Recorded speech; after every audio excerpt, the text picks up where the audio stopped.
Indicateur. Définition, prise pour indicateur. Et le tableau. Peut-être que je n'ai pas bien parcouru, je n'ai pas trouvé les définitions. Les définitions pour indicateurs que nous avons traitées dans notre travail, nous avons seulement posé des questions si la population sait qu'est-ce des maladies efficaces. Et nous nous attendions à des réponses oui ou non, vous n'avez pas de... C'est-à-dire que vous n'avez pas parcouru toutes les pathologies. Non, on a seulement, nous nous sommes basés seulement aux maladies que la population connaît. Hein? Nous nous sommes basés aux maladies que la population. Quelle est la question par rapport à la définition que vous posiez à la population? Non. La question que vous étiez en train de poser à la population, pour savoir si cette population connaissait les SDL. L'étude est du type analytique. L'étude est du type analytique. Quelle est l'analyse que vous avez faite? Merci pour la question. Les analyses que nous avons réalisées, on les a fait moyennant le logiciel InspiSS. Les analyses ont été d'abord. Ça, c'est le traitement des données. Oui. Oui, ça, il ne faut pas le moins. Ça, je connais plus que tout le monde. Voilà. Les différentes analyses qu'on a réalisées, c'était d'abord les fréquences et les. Dans la méthodologie, nous avons mené une étude descriptive et analytique. Quel est l'aspect analytique abordé dans ce travail? L'aspect analytique dans ce travail est que nous avons cherché à analyser les associations entre les facteurs sociodémographiques et les connaissances et pratiques de la population. Est-ce que vous connaissez les types d'études analytiques, les sous-études des études analytiques? Oui. Sont lesquelles? D'abord transversal. Non. Oui. Non. Dans les études analytiques que nous avons, les études 4 témoins, les études de cohorte et les études de quoi? Recherche écologique. Alors, est-ce que vous avez fait les 4 témoins ici? Non. Quels sont les cas? Quels sont les témoins? Parmi Enquêter. ou alors si c'est la cohorte, quel a été cet échantillon que vous avez suivi? Voilà, nous avons fait l'étude de cohorte. Juste pour vouloir dire que vous vous êtes limité à une étude descriptive dans une approche prospective en transversale. Parce que même la corrélation, vous ne l'avez pas bien faite. Mais ça existe. Je dis vous ne l'avez pas bien faite. Donc, nous allons l'annuler. Parce qu'elle n'est pas bien faite. Mais elle est là quand même. J'ai dit qu'elle n'est pas bien faite. Voilà. Ok, on va.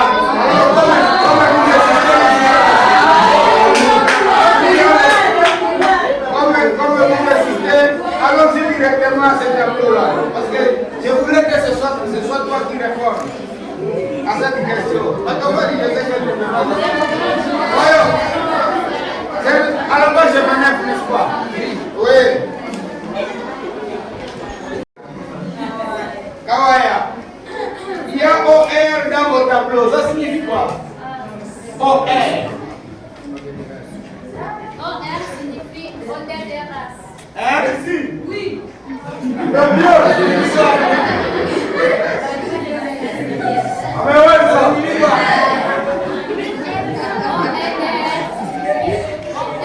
C'est beau R. C'est beau R. Ça signifie quoi? Il y a quand même quelque chose, mais tu ne sais pas seulement bien le dire. C'est seulement une abréviation.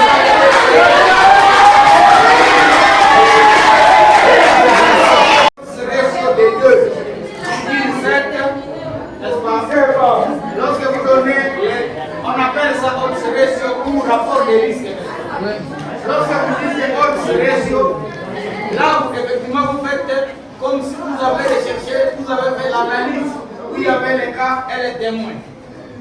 Les cas et les témoins, il y a donc les exposés et les non exposés. Vous comprenez? Et quand vous nous dites 2, les rapports de risque est de 2,7, c'est-à-dire ce qui ne se font pas dépister sont 2,7 fois plus exposés que ceux qui ne se font dépister. Oui. Alors que nous n'avons pas de cas, nous n'avons pas de témoins. Nous ne pouvons pas avoir ça. Normalement, c'est automatique, c'est un rapport Non, avec non, un tas même, d'échantillons. ça ce n'est pas automatique, mon cher. Les 2 échantillons sont où? Il y a seulement connaissance et pratique. Oui. Là, on n'aurait pas autre sélection. On aurait seulement les aires de pulsion. La relation entre connaissance et pratique. Ou soit il fallait rechercher la différence entre la connaissance et la pratique. Je crois que je vais vous laisser là. Je vous laisse là-dedans. On va quand même continuer. Le travail est déroulé, n'est-ce pas? Non.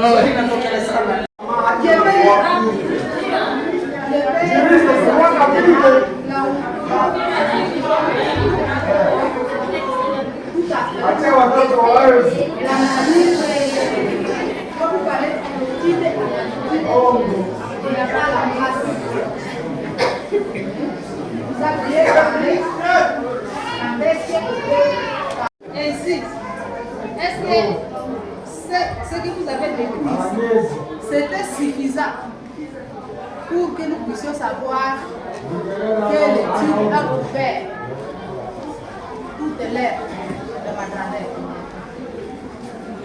Excusez pour la question. Hein. La technique de l'échantillonnage ici, Oui.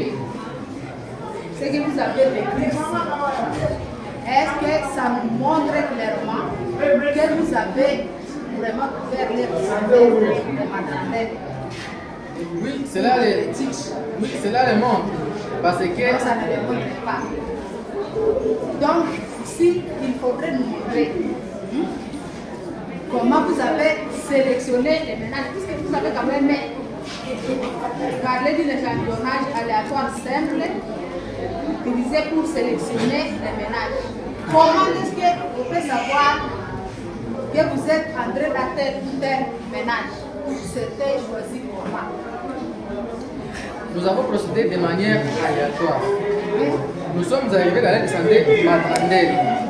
Le premier ménage a été choisi.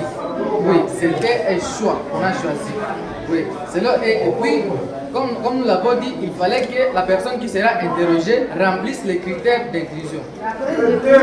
Après le premier ménage, nous nous sommes fixés alors quoi, la technique qu'on va faire. La technique d'échantillonnage aléatoire simple. Donc, ça signifie que toute la population de la santé maternelle avait 100% de chances d'être choisie. Oui, c'est ça. C'est pourquoi la chasse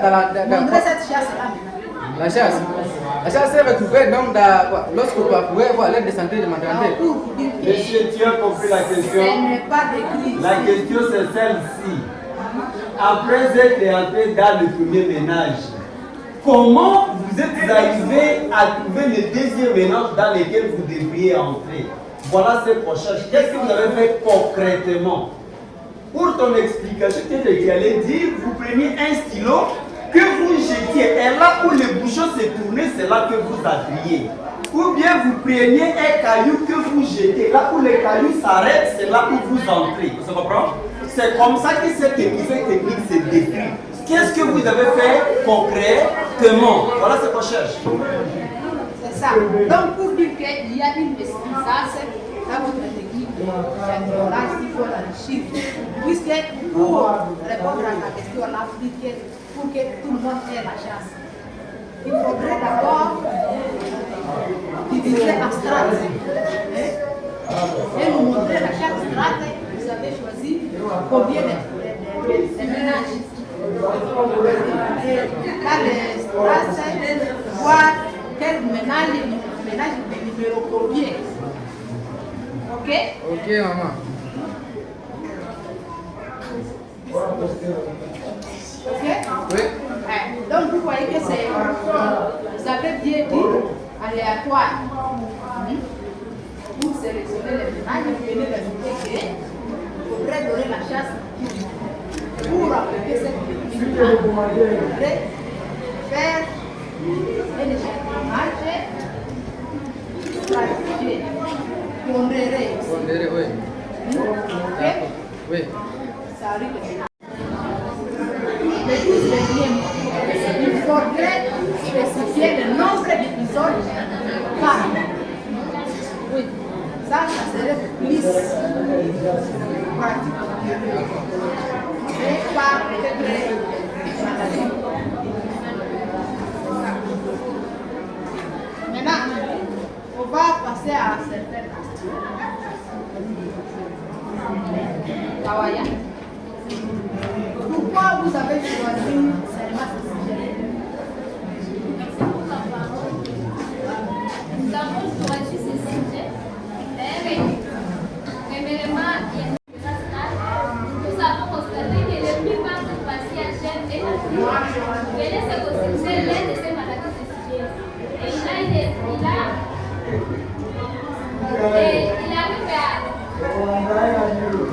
à certaines personnes. Donc, pour dire qu'il faut séparer choix et intérêt. Ok?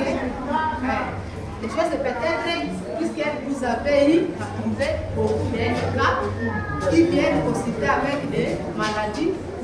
Oui, les choix aussi est séparé parce qu'il y a un choix intérêt. Cadre 1 choix, et puis cadre 2 intérêt. Choix et motivation. Madame, vous avez quelques secondes. Le deux cadre, c'est choix et intérêt. Puis cadre 1 choix du sujet, cadre 2 intérêt. C'est là où On va discuter. Maintenant, pour Wachoum, quels sont les facteurs qui influencent les maladies insidieuses? Merci pour la question. Bon, les facteurs, il y en a d'abord le mode de vie. Ça peut influencer la consommation des maladies insidieuses, la consommation du tabac, l'alcoolisme, des choses comme ça. Il y a aussi l'hérédité, ça prédispose. Loin de ça, il y a des facteurs comme l'âge, le sexe, ça influence aussi l'apparition des maladies insidieuses. Pour cela, on peut aussi ajouter le niveau économique, l'éloignement quoi. L'éloignement des structures. Tout à fait. Maintenant, pour la table, qu'est-ce que vous avez appelé maladie insidieuse et est-ce que tu peux nous citer au moins 4? Une maladie insidieuse, c'est une maladie qui évolue silencieusement sans signe d'alarme. Donc, on peut être malade sans le savoir. On sera informé qu'on est malade dès qu'on a déjà présenté les signes d'alarme. Comme exemple d'une maladie, on peut citer le diabète. Le diabète, c'est une maladie qui évolue silencieusement. Le diabète, l'hypertension artérielle, le cancer. Bon, on peut citer la tuberculose. Il y a d'autres. Oui.